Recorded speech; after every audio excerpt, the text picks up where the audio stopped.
I've been making Dead or Alive content for the last 16, 17 years now, and it's just something that's super refreshing about being able to get on here and make content about something brand new. I really just wanted to start this video off by saying that because, man, it has been a desert. It has been dry. Shout outs to all the content creators like myself who have been doing their thing, holding it down for the community, whether it's through events and videos and streams, whatever the case may be. Make sure you guys continue to do what it is that you're doing and supporting the game and supporting the scene any way that you can, because we need all the help that we can get. And all you newcomers coming in, shout out to you guys for coming in and trying out the game. If you guys have any questions, if you guys want coaching, make sure you guys hit me up. They are currently working on an update for Dead or Alive 6 titled Dead or Alive 6 Last Round, and also a brand new Dead or Alive title from the ground up that we don't really know anything about. But I wanted to take this time to make this video, and I wanted to touch a little bit on Dead or Alive 6 Last Round, everything that we know about it, and what I really think is imperative that the game has in order for it to succeed. Now listen, everybody has a right to their own opinion. If you guys think that I'm wrong about some of these things, please be sure to leave your comments in the comment section and let me know. But please understand that I'm not asking for anything that I think is going to damage the game or hurt the game in any kind of way, shape, or form. The things that I would really like to see in this game are things that I think that the general community as a whole would also love to see as well. And for someone who has been playing this game for over 25 years at this point, and someone who has competed in it, commentated it, made content for it, and also just generally enjoys the series as a whole, I think that I have a right to be able to weigh in here and tell you guys what I think that Dead or Alive 6 Last Round needs in order for it to succeed. The first thing that I want to touch on is just how important it is that this game does well. I'm not saying that this game needs to sell 1 billion units in order for it to be successful, or have 1 billion players every day in order for it to succeed. But what I'm saying is, if you want to retain returning players and people that love your game already, and also get new players to come in and try it as well, you need to present a product that is worthy to be played. Alright, so first things first, we got this Dead or Alive 6 Last Round official website. You guys make sure you head over there and read all this information. I'm going to talk about some of it here. The reason why I'm starting here is because I want to talk about the features that we know are 110% guaranteed going to be in the game, right? Like, these are the things that we're 100% going to see. So let me go ahead and start off here by putting in my date of birth. Let me go ahead and do that. I'm old as hell, so let me put 1940 on here. Okay, so after you enter your date of birth, it brings you to the website, right? It's pretty cool. They updated, they got a little cutscene on here and stuff. You know, I've always loved the way Team Ninja has done, like, you know, like their marketing and things like that. I wish they would push DOA a little more when it comes to advertisement, but you know, the websites are always super clean, super accessible. They look really good. So let's start with the fact that the game comes out June 25th, 2026. It's slated for that date. We're going to see if we're going to get it on that date, but as of right now, it's looking like that's what it's going to be. The game is supposed to be dropping on PlayStation 5, Xbox Series X and S, and Steam. Also, something to note, the game is only playable digitally. It would be great to own a physical version of DOA 6 Last Round. However, this has happened before with DOA 5 Ultimate to Last Round. If you had a 360, they kind of just upgraded it if you had the physical copy of the game. So, you know, like, take that how you will, but I don't want people to go too crazy over that. Like, I would love to have, like, you guys know, I own literally every single DOA game physically over there. I own every single one. I'd love to have it, but for me, it's just not the end of the world. But, you know, take that how you will, obviously. They're also promising more characters and skins to come in future DLCs. So not only are we going to get DOA 6 Last Round on current generations, but we're also going to get the game guaranteed with more characters and skins, like, you know, costumes for the characters. So, you know, I'm really looking forward to that. I'm really looking forward to seeing how they're going to implement those things. And I love to talk speculation for who I'd love to see come back. For example, I'd love to see classic characters come back, like Ayn and Leon. Ginfu maybe can come back. I'm not really the craziest Ginfu fan out there, but, you know, I'd like to see Ginfu come back maybe. Like, there's just certain characters that really need to come back in DOA, and I just think it feels really weird not to have them in the game. If you guys would like to pre-order the game, you can do it right here on the website, or you can do it through the platforms. I believe that's a thing as well. You know, what's really cool is Team Ninja is always really good about updating this stuff in a timely manner. So whenever an update or anything comes out, it's always going to be on here. So expect that. Another thing really quickly, guys, there's a little competition that they're doing that ends on February 26th. If you follow the official DOA Twitter, DOA Tech_official on Twitter, repost the required post, which you guys will see it on there. 6 people have the ability to win a really cool DOA shirt, so make sure you guys get on that and do that. And when they say required post, guys, they're talking about this post right here on X. Make sure you guys go down to the comment section of the video, and I'll make sure I put that in there for you guys, the link to this. Just to give you guys a little bit of background on what Team Ninja likes to do with their Dead or Alive games as well, they've been doing this Core Fighters thing, which is awesome. Essentially what it is it's a free ability to play the game, not really even like in a demo state for real. Like you get access to most of the content in the game, you just don't get story mode and you don't get every single character, but outside of that you get everything else. So Core Fighters is a really great way to experience the game and to be able to try it without making that full commitment, and I highly advise you guys to do so. And at the very beginning of DOA 6 last round, Core Fighters, you get access to Kasumi, EmeryReigns, Hanoka, and Nico for the free-to-play version, so that's really, really cool.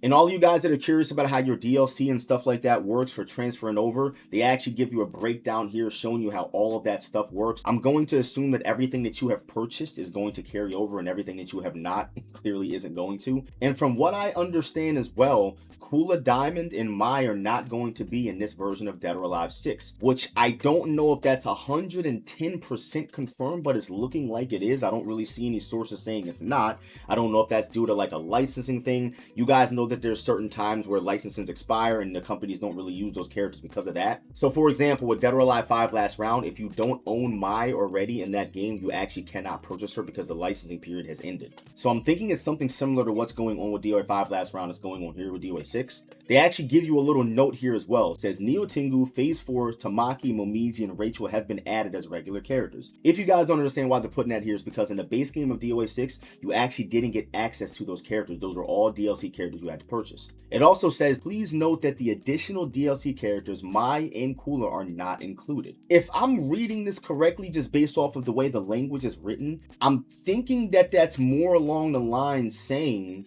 that the characters are just not going to be included with the ones that they're giving you for free from DLC before. But again, I don't know for sure. I'm going to have to look deeper into this. People have told me 100% no, they're not going to be in the game. I just haven't seen anything official from Team Ninja saying that, so I don't want to go out on a limb and say that for sure. We're just going to have to wait and see. Another cool thing that they're added from DOA 6 last round is there's new costumes for 5 of the popular characters that they added. Kasumi, Ayane, EmeryReigns, Hanoka, and Nico have received brand new costumes. There's actually a little thing here that shows you what they look like. This Kasumi costume is gas. I really like the white scarf. It's really dope. Really cool. Liani costume. You guys know I really like black, so black is always going to look cool in ninja characters. Got the little EmeryReigns costume there. I don't really care for these too much, to be honest with you. I don't play these characters, so, you know, but cool stuff nonetheless. They're also adding a new photo mode, which, as you guys know, there was always kind of a photo mode in DOA, but this one, it looks like they're taking to a whole new level. So even in the little clip there, they're showing that you can actually take the character models and move them around, so that's really dope. And down at the bottom, it says that the updates to the latest hardware, essentially, it's just making it so that the games are compatible with the newest systems that are out.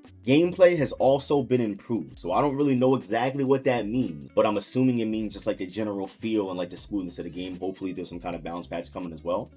Another thing to note when it comes to Kula and Mai, they're not even on this screen here showing you the characters, so as of now, it's looking like they're cooked, but I mean, I guess we're going to have to see. Maybe they'll renew the license and they'll be added back here. Another cool thing to note is that you actually get a cool little EmeryReigns pre-order bonus, so make sure you guys pre-order the game if you want to get this maid costume that they gave her.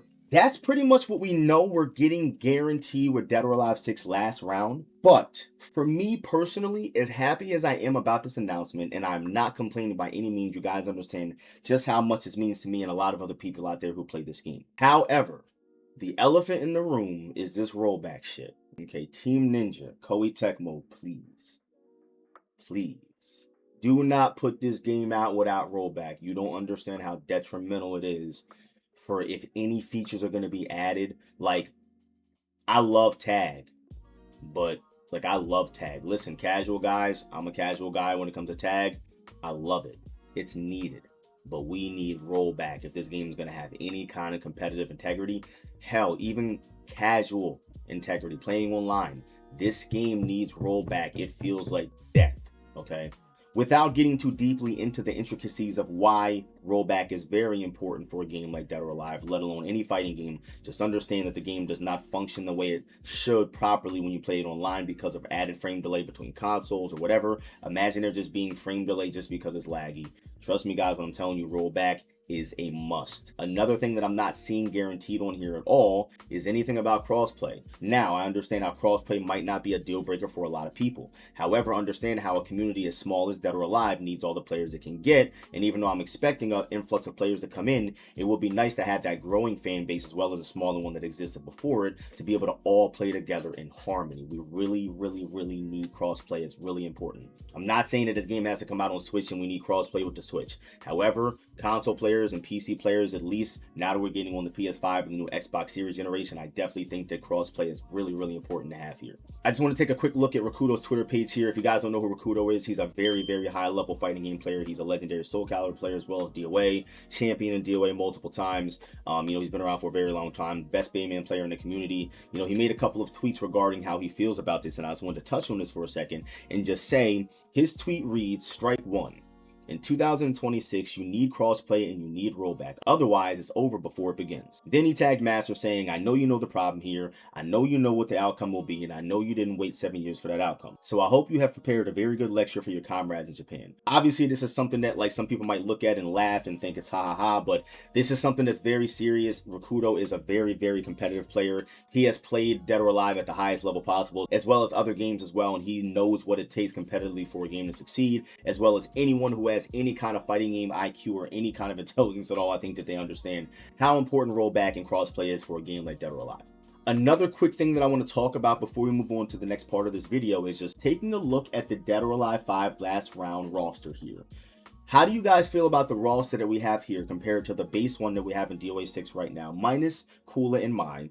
Is there anybody else here that I didn't name that you guys wanted to see come back? There's not really a lot of characters missing outside of Naotora and Alpha. Maybe you guys want to see Alpha come back. Personally, me, I didn't really care for Naotora too much. She can kind of stay where she is if it was my choice, but that's just me. She kind of didn't really add much to the game. I really love the Virtua Fighter characters, but however, you guys know that that's a licensing thing, and as much as I'd love to see them come back in 6, I don't even know that the system would benefit them, because the system in 5 really worked well because it was so much more similar to VF and the way the stagger system works. DOA 6 is so much different in so many ways in Virtua Fighter, I don't even know that they would work together. But let me know you guys' thoughts on that. How awesome do you guys think it would be to see characters like Yakumo and other characters from the Ninja Gaiden 4 universe pop up possibly in Dead or Alive? Now, I'm not saying we'd really be seeing this in Dead or Alive 6 last round as much, because I just don't really see Yakumo really popping up, but the way that Dead or Alive 7 trailer looked, I could see Yakumo flying in and doing some moves, man. You guys got to agree with me on that one. Let me know how you guys feel. Yes or no, let me know in the comment section. Another quick thing I want you guys to remember is that it's really important to pre-purchase this game. If you guys are planning on getting it, go and grab it as soon as you can. It's available already on consoles and Steam to pre-purchase, if I'm not mistaken, so make sure you guys go hop on that. Alright,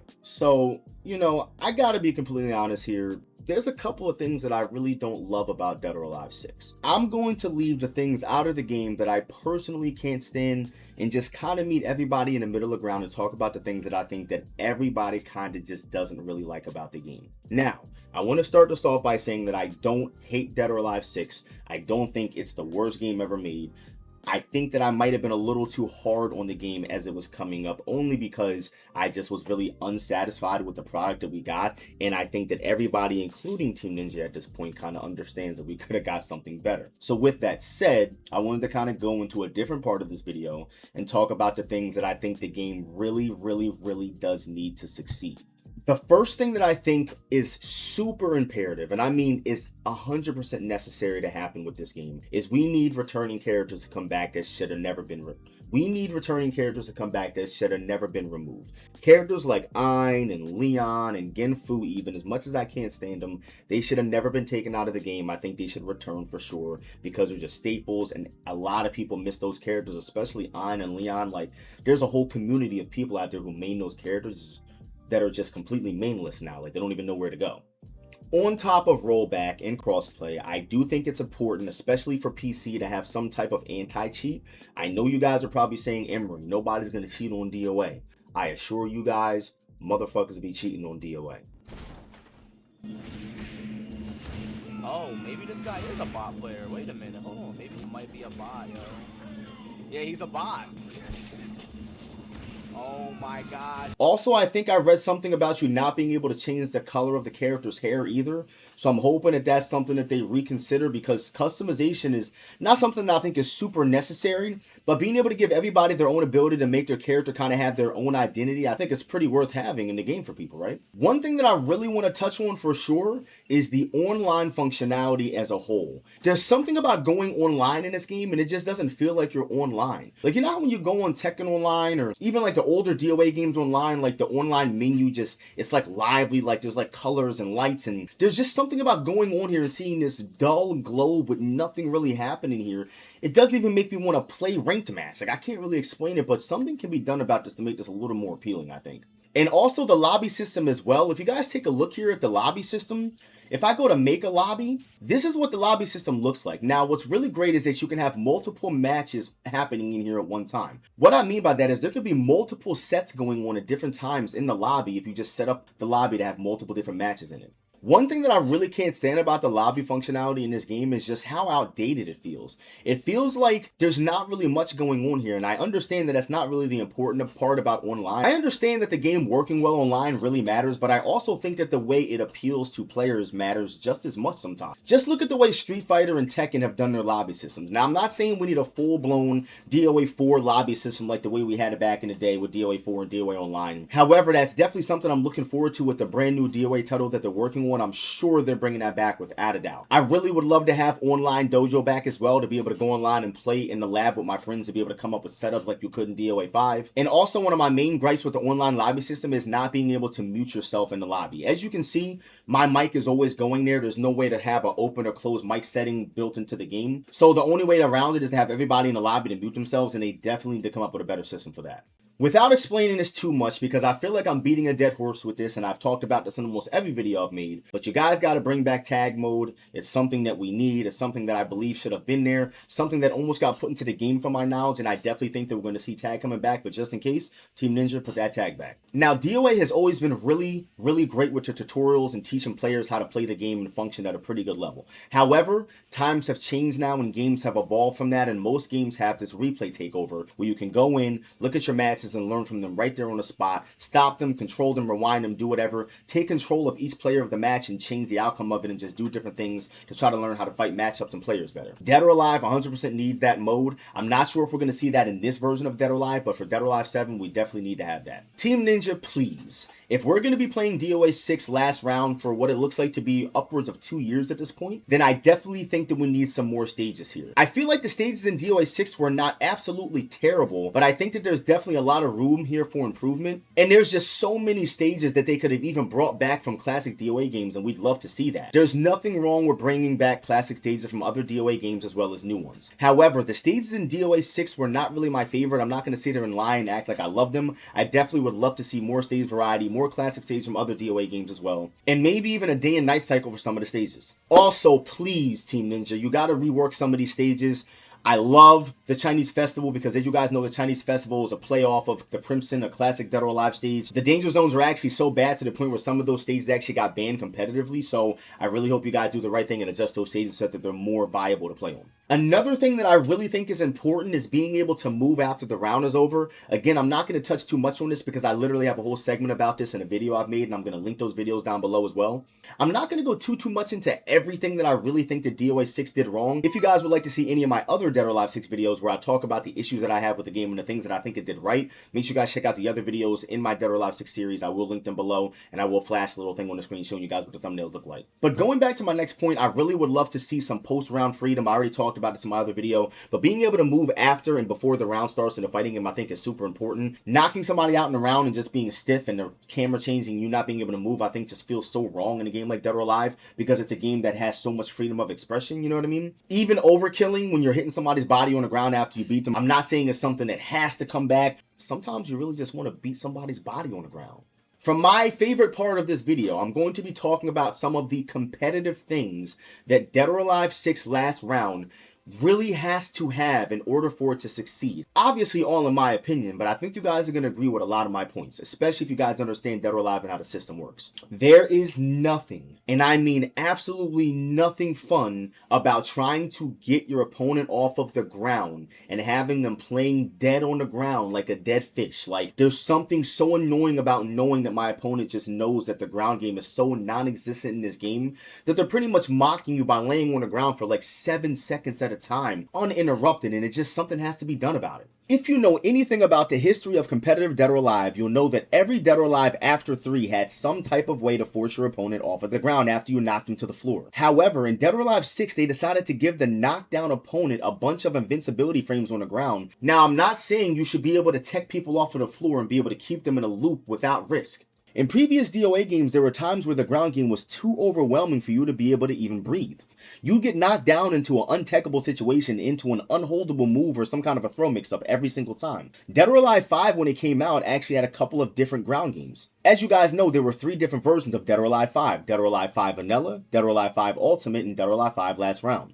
Each version had their own unique ground game. Dead or Alive 5 Ultimate was like this hybrid between DOA 5 Last Round and DOA 5 Vanilla. And DOA 5 Last Round is kind of its own thing. They really made it so that you could actually tech your opponent up off of the ground if you wanted to take the risk. And if you took the risk, it would pay off because they would have no choice but to get up. If they would get off the floor, usually you would be left at some type of disadvantage. That's how they would balance out the ground game. Dead or Alive 6 completely removed this for the most part and lets the defender decide to be a guppy and lay on the ground for a week, because not only are they invincible in ways that they have never been before, but it takes 2 grounded hits to force someone up unless you have a ground throw. The real reason why it's a mess is because you never truly feel like you're in control of the match. If this is something that you guys don't really understand too much in detail, I highly advise you guys to play the game a little more, check out some of the game's competitive history, and you will clearly see what I'm talking about. Break holds 100% need to have less recovery. I definitely think that they stay out for way too long. If you think about how good break holds are, they stop every single hit level. High, low, mid, and mid kick. So with that said, you can imagine how strong that is if somebody triggers it. Imagine it staying out for as long as it does. I'm going to show you guys actually how long it stays out. If you look, my break hold stays out for 22 frames and it recovers for 18. So imagine me doing a hold and for 22 frames, I'm able to counter whatever you're going to do. That's kind of crazy. So if you guys didn't know, when you start a brand new match in Dead or Alive 6, both players start off with 50% of their bars of meter. If you guys don't know what the bars of meter are, they represent the break gauge. The break gauge is pretty much how much resources you have within the break system in the game. To put it into perspective for you, it takes exactly 1/4 of your bar of meter to do a sidestep attack. It takes 2 bars of your bar of meter in order to do a break hold. And it takes your full bar of meter in order to do a break blow. You could imagine how starting the round with half of all of your resources that you get in the game could be very strong. Starting the round with 2 invincible sidesteps and a free get out of whatever you want, it's kind of crazy. So please, Team Ninja, if you're going to keep the meter system in the game, adjust it so that way it's not as powerful as it is, and definitely so that you don't start off with so many resources. The next thing I want to talk briefly about is the sidestep. I think that the sidestep is very strong. I think that I understand why they implemented it in the game the way they did,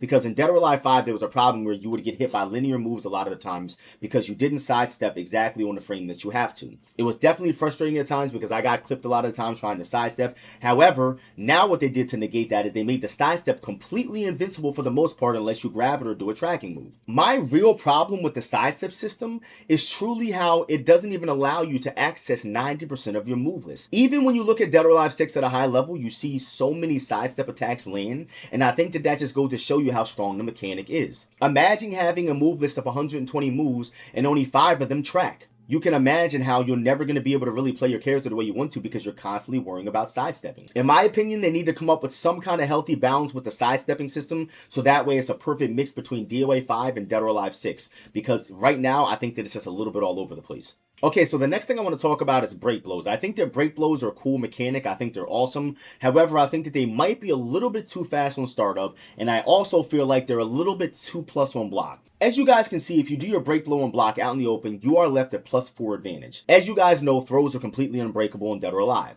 So if I do one of these and do a throw on immediate timing, if he doesn't commit to a complete duck or a fuzzy, he's going to get grabbed. Which means that if I read the fuzzy guard, now I go for my big grab, I throw off his fuzzy guard timing, and now he has no choice but to fuzzy guard into my grab. The reason why I'm making a point out of any of this is because I want you guys to understand how strong it is to be able to just run across the map with a super move that you've already generated half your resources for just for turning the match on and just going like this and being +4. It's very strong to be +4, especially when you put somebody in a corner like this. What are you going to do from here? I'm +4 and your back is to the wall. You really have to make a choice now. In my opinion, I think that this thing should be like +1 on block, maybe possibly, because then it will allow us to take a swing back and maybe attack afterwards and not feel like we can't do anything at all. Or at the very least, please change how meter gain works in a match, and please change how much meter you start with and how much you gain. Another weird little bug that's in the game is the fact that Raido's quarter circle back punch does not connect after you launch people into a partition. I don't know why. It doesn't do it all the time, but As you guys can see right there, that's a problem because the move I just did is a mid. Obviously, there's going to be a couple of other bugs and things like that in the game, but these are the things that I really feel like are like complete eyesores that I think could be adjusted to make the game better. And obviously, I just really want Dead or Alive 6 Last Round to be an amazing game. I want it to be the game that we've all been waiting for since 2019 when the game came out. We all just wanted to experience this beautiful game. It's a beautiful fucking game, by the way. We wanted to experience a game the way it was meant to be played and the way that I think the Team Ninja intended for us to experience it. I really hope that this time around we get the right things and we get the right stuff in our game. And I hope that this is a turn for the tides of us in the DOA community and also for the people that are coming in for the first time. It's been awesome to be able to pump out all this new content for you guys, and we're not done. We got a bunch of new stuff coming on the way. Please be sure to leave your thoughts in the comment section. I would love to see what you guys think about this topic and how you guys feel about the future of Dead or Alive. If you guys enjoyed this video, please do not hesitate to leave a subscription on the channel. It supports me a lot. And lastly, don't forget to comment and let me know you guys' thoughts on these topics and let me know how you guys feel about the future of Dead or Alive, the future of Dead or Alive 7, and whatever else we have coming, man. We got a lot of great things in store for the content. It's been a hell of a ride making content for this series for the last 20 years almost, and I look forward to doing it for another 20 if I'm given the opportunity to be able to do so. We've been waiting a long time for this moment, and I'm just really excited to be here with you guys. I'm blessed to be healthy and to be alive, to be able to make content, to be able to compete and commentate and just be able to be here and experience all this with you guys. It's been a pleasure to be able to do this, and I very much look forward to the future of Dead or Alive. I'll see you guys in the next video.